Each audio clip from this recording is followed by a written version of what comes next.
So Nancy Cordes is joining us now from Capitol Hill. Nancy, this is sort of a step in the process, what's going to be happening on Wednesday, that almost no one really pays that attention to. It's pretty mundane, it's procedural. But now, you got to wonder whether or not it is significant if there are objections. So what could happen if objections are made Wednesday from members of the House and Senate? What will the process look like then? So on Wednesday, what will happen is that the House and Senate will meet for a rare joint session, and they'll basically go state by state, tallying the Electoral College results from each state. If there is an objection to a particular state's results that comes from both at least one House member and at least one senator, then that throws a wrench into the gears. The House and the Senate separate, they debate amongst themselves for 2 hours, and then they vote on whether to accept the results from that state. So you can imagine if these Republicans who say they're going to object, if they do that half a dozen times, if they object, let's say, to the results in battleground states like Georgia and Arizona and Michigan and Pennsylvania, that's 2 hours, up to 2 hours each time. So you could be looking at a process that goes from something that could last normally 40 minutes to something that could last into the night. At the end of the day or night, however, the result will still be the same because these Republicans don't have the votes they need to actually overturn the results in any particular state. And so at the end of the day, Vice President Biden, now President-elect Biden, will have the Electoral College votes he needs to become the President of the United States on January 20th, 2021. So the question, of course, Nancy, is if it's unlikely that Republican efforts will alter the outcome of the election, then is it really just simply that they are looking to capitalize on President Trump's base as they eye a presidential run in 2024? We know that some folks like Josh Hawley and perhaps Senator Ted Cruz and others are potentially looking at a run at the presidency. But if you heard the point that I made to Caitlin Huey-Burns in the last segment, I was really intrigued by Tom Cotton's statement because he does seem to encapsulate what most conservatives say, at least throughout history, that they care about, which is that the states have the authority to decide, in this case, the elections per the Constitution of the United States, and it's not up to Congress. So why are they doing it?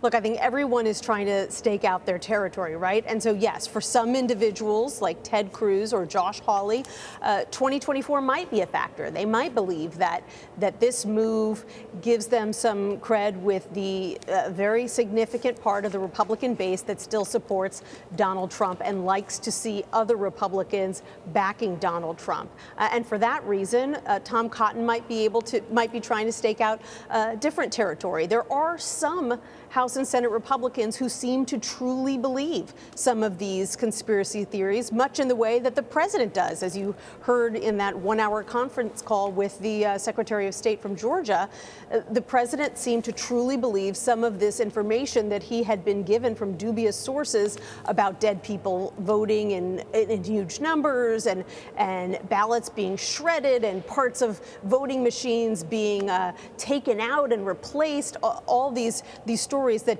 have been investigated and have been proven not to be true. So I think there is a subset of Republicans who actually truly believe some of these conspiracy theories. And then I think for some Republicans, they aren't necessarily looking ahead to 2024. They're not mounting a presidential bid, but they may be looking ahead to 2022 when all of the House will be up for re-election and a third of the Senate will be up for re-election. So if you're a Republican senator who might not necessarily believe that this is a great idea, but is worried about the possibility of a Republican primary contender jumping into the race and arguing to Republican voters that you were not sufficiently supportive of the President of the United States, you might decide to sign on to this movement thinking, okay, I'll take the heat for a couple of days, but it'll pay dividends down the road.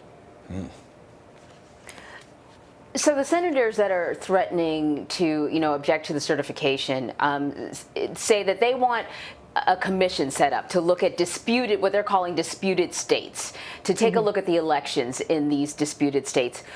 What would that look like? What would the purpose of this commission be? They say that this commission would perform an emergency audit in 10 days. There aren't that many commissions that operate that quickly, but they are trying to shoehorn this in between now and January 20th, when they know President-elect Biden is going to be sworn in. So they are making the case that if you establish this commission that really jumps in there and does a very fast audit, that it will convince people, if they don't find any evidence of fraud, that this was in fact a fair election. They say, look at the poll numbers that show that so many people distrust the results of this election.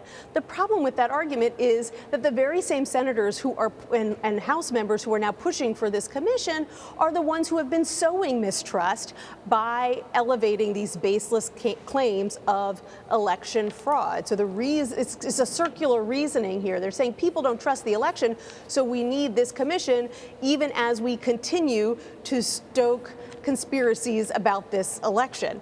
And so, Republicans and Democrats alike who oppose this move say, for the doubters, for the supporters of President Trump, for some of these lawmakers, nothing is ever going to be enough to convince them that actually this was a free and fair election. And, that fact is bolstered by the fact that all 50 states have certified their election results by now. So there are no state officials who believe that there were major problems with these elections. It is just something that is being pushed by the president and his diehard supporters. Yeah, what's remarkable, Nancy and Anne-Marie, is that the president of the United States, including many members of Congress, have access to information that most of us can only dream of.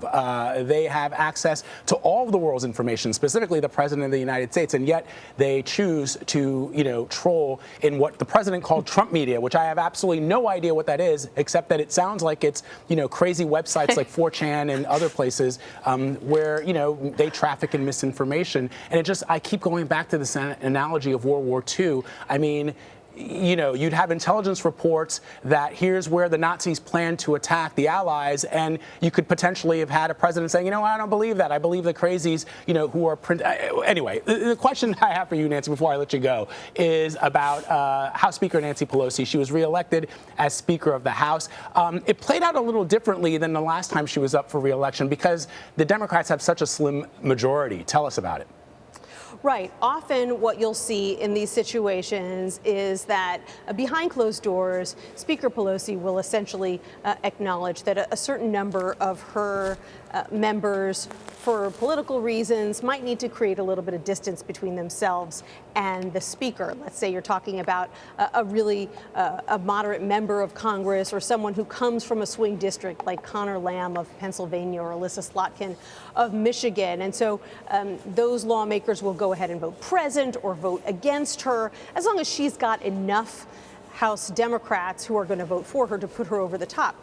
This time around, it was more of a squeaker because after November's election, when Republicans, surprisingly to everyone, picked up a bunch of seats, now you've got this razor-thin Democratic majority in the House, which meant that some lawmakers who might have otherwise voted against her, they were leaned on to vote for her. And so she did, in the end, squeak through. She needed 214 votes. She got 216.